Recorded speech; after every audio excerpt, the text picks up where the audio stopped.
I'm Ollie. I'm Lee's, Lee. Yeah. Lee's son. And we are from England. I'm from central England. And you are from the similar sort of area. Yeah. You came, go on, you say your story, your China story first. So I started coming to China about 12 years ago, and I was sort of staying here for about 6 months of the year, back to the UK for 6 months. And I did this for about 9 years, and about 2.5, 3 years ago, I moved permanently to live in Shenzhen. I didn't really know what I wanted to do when I was in England. I just wanted to do something adventurous and get out of the country. So as Dad already lived here, I came to move to China just over a year ago now. Mm-hmm. And we recently got invited to Chongqing, which is, so far, we've been here for how many days? 3 days? Four days. 3 or 4 days. Yeah. And the reason I forget that is because we've done so much stuff. Yeah, it's been in a bit these few full on, days. hasn't it? But you know, memories have been made, haven't they? Absolutely, So far, yeah. And they will. To be honest, I'd never really paid that much attention to Chongqing. I didn't really know what it was about. I knew it was one of the biggest cities in China, but I'd never been. And since I've arrived here, I've just been blown away by what I've seen. It has such a lot to offer. There's so many things going on here. Basically, what we do here, we are content creators, and we upload our content to YouTube, to Bilibili. What else do we? Toutiao, and you know, some other sort of social media platforms, Twitter and Instagram, to basically show China to Westerners, because there's a lot of misconceptions in Westerners' minds about China, so we try to correct those misconceptions. We've been full on. We've had like these massive full days. So we arrived quite late on the evening of the first day, and then the next day we were met by some people who were sort of organised some things for us, and we had dinner with them. And then we went to a sort of kind of exhibition that was an overview of the city, model of the city, which was pretty good. And that just showed us the scale of how huge this mega city is. That was eye-opening. Yeah, and then we went for a walk around a couple of different parts of the city, and we were just amazed. Like, you know, we went to this one place, and you probably know the name, but we entered on street level, and then we worked our way through this building, and we exited, and what we thought was the 11th floor. But we walked out this building, we were like really confused because it was street level again. Back on ground level. Yeah, and that's like something that really defines what Chongqing is like, which is offers a completely unique aspect to any other city I've ever been to. Because it's a very mountainous area, so like, and what amazes me is they've built kind of things on mountains, so it hasn't like phased the builders and constructors here that there's hills. They just, oh, okay, there's hills, so we can just make tunnels through mountains. We can like build bridges across rivers. See, the other major thing about Chongqing is where two of the largest rivers in China meet, and that's pretty iconic, you know, and so these two major rivers run right through the city, so there's literally stacks of bridges that are crossing, and then you go to mountains and there's tunnels, so it's like tunnels and mountains are a massive thing here, and it's really cool. On the second day, we went to Fengjie County, which is it took like 5 hours to drive there, but we were met with some of the most incredible scenery I've ever seen in my life. First off, we went to Baidi City, which is a kind of old temple that's on a little secluded island. And then we saw Kuimen, which is on the back of the 10 RMB note. It's the scene. Yeah, there's a picture. So we were able to see one of the three gorges. And it was just the most incredible view, wasn't it? Oh, it was. I can't... I was almost speechless, really, because the beauty of it and the scale of it and the size of it were just incredible. And then what we did the following day, we actually went over to that part and we went to the peak of Three Gorges. And when we looked back at the island, we got our drone with us and we thought, oh, it's not that far away. We can fly the drone over to there.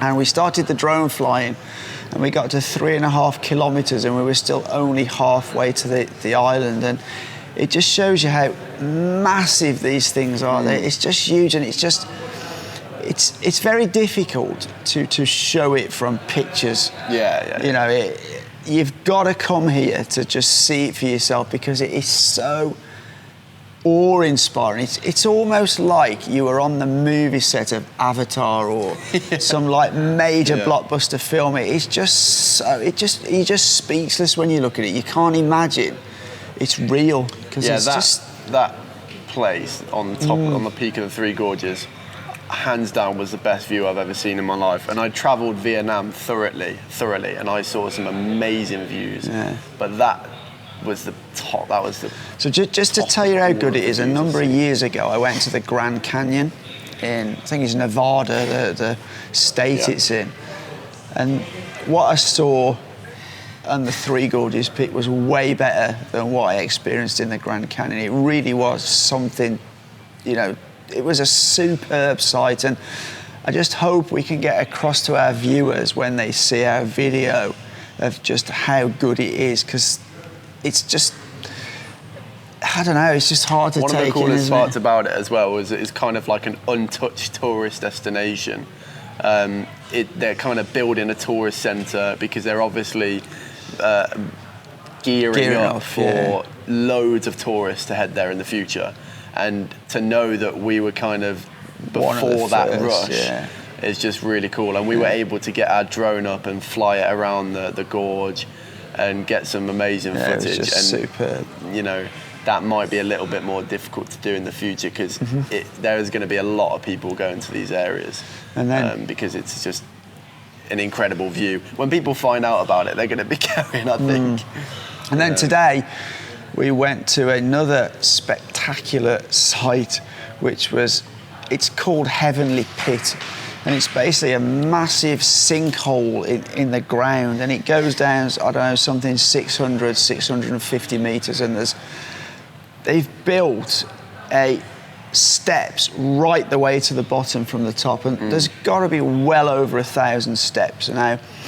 And we went all the way down to the bottom, which was pretty easy, but coming back up was just like really hard work. It was like, not only was it a sorry to cut you off, not only was it a sinkhole, it actually had a river going through 2 caves. So I don't know where they led because we didn't see outside of the sinkhole, but that was just really cool. I mean, it must be at least 1 kilometre in diameter. Oh, it was, because we flew the drone across and it was 1 kilometre. But again, you have no concept. You can't just, until you've been there and you look up and look at it, you can't explain to people how crazy that site is. You'll see our videos, but you've really got to come here, because these are things that you put on camera, and because a camera lens is not like your own eyes, you just can't get how good it is and how spectacular it is. I mean, these are things I've never seen. You know, I'm getting on, I'm a lot older than you, and I've never seen things like this ever.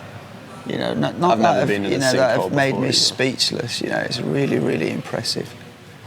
And then we are now at the hotel doing this interview. We haven't yet. We've got a lot of things to go on to. We've got about 4 days left of things to do, so I'm sure we'll have some more things to talk about after those few days. The biggest thing they need to do is, I think the sites we've seen would really be very, very appealing to foreign tourists. But the only thing I noticed, they don't cater enough for foreigners in the hotels, maybe, and in the sort of it appears in some of the areas we went to, they are kind of gearing up, but I think it's important they cater for foreigners, i.e. have the signs in English. And so I think they need to have some sort of Western beverages and snacks, not too Chinese. And they need to have sort of the signage, and they need to have sort of hotels which would be, appeal to foreign visitors. Yeah, and transport logistics set up to these sites, because they are a fair way out of Chongqing downtown. So to organise that by yourself might be a bit tricky, and people might shy away from that. So there needs to be some tourist logistics set up with maybe leaflets to get people on. Oh, this is the time, this is the bus station to get to this destination, and people are likely to come here. Because when you go into a place like China, there are a lot of people who are a little bit more shy to travel. They're going to want this sort of stuff set in stone, so it's easy organised to go to these destinations. But it's very obvious from what we've seen in the last 2 or 3 days that Fengjie County has a huge amount to offer. I honestly think that there's a lot of Westerners and foreigners who would have no idea. Now, I've been coming to China for 12 years. I had no idea these things were here. Not the first idea that these things were here. Now I've come here, I'll be telling lots of people, because I know that there's a lot of people who'd be very impressed to see that kind of thing, So tomorrow we're off to Daju district, and at Daju we're going to see a World Heritage UNESCO site. And this is an area where there's carvings in the rock, and this is like protected, isn't it? It's I'm really looking forward to see that. I believe there's a Buddha with 1,000 hands carved into the rock. And from what I've seen on the internet, this is just, really, really impressive to see. So I'm looking forward to that. Yeah, and then we are visiting some hot springs over there, which I've never actually done before, so that'll be interesting. Me neither. And we're also going to be doing a jungle expedition, because we are kind of... Adventure. Sorry, yeah, jungle adventure. We are kind of thrill seekers. So that really appeals to us. I'm really looking forward to I'm really looking forward to the hot springs, because from what I've seen on the internet, you have like these... It's all natural hot springs, but they regulate the temperature in different pools. So there's like lots of different pools, and they're all different temperatures, and they have like different kind of minerals in things. So this might be good for your skin, and this might be good for something else. And so they have all this, but it looks pretty cool from what I've seen. One thing about Chongqing and China in general, people from who I've associated with back home don't think of China as hot springs and great sights and these kinds of things. But this is why we need to use our platform to show people. Sure. Because there's a lot to offer. Yeah, in a city like this. If you ask most Westerners about Chinese cities, they will tell you Beijing, Hong Kong, Shanghai, and those are all kind of very like bright light cities. And actually, from what I knew about Chongqing, I thought that was all Chongqing had to offer. City skyline, bright lights, sky bars, things like that. But now we're here, we've discovered all these things that natural phenomena that are just incredible. You could easily come here, from what I've seen so far, and spend 2 weeks here and fill that time easily. And actually, it's diverse, because you've got what you just said, the natural skyline, you've got the sky bars, you've got the downtown areas that food young people might enjoy, and then you've also got what families and avid hikers and travellers might enjoy, going to natural scenery and hot springs and relaxing. So you've actually got it all in one kind of area, which is nice. Such a lot to do, absolutely.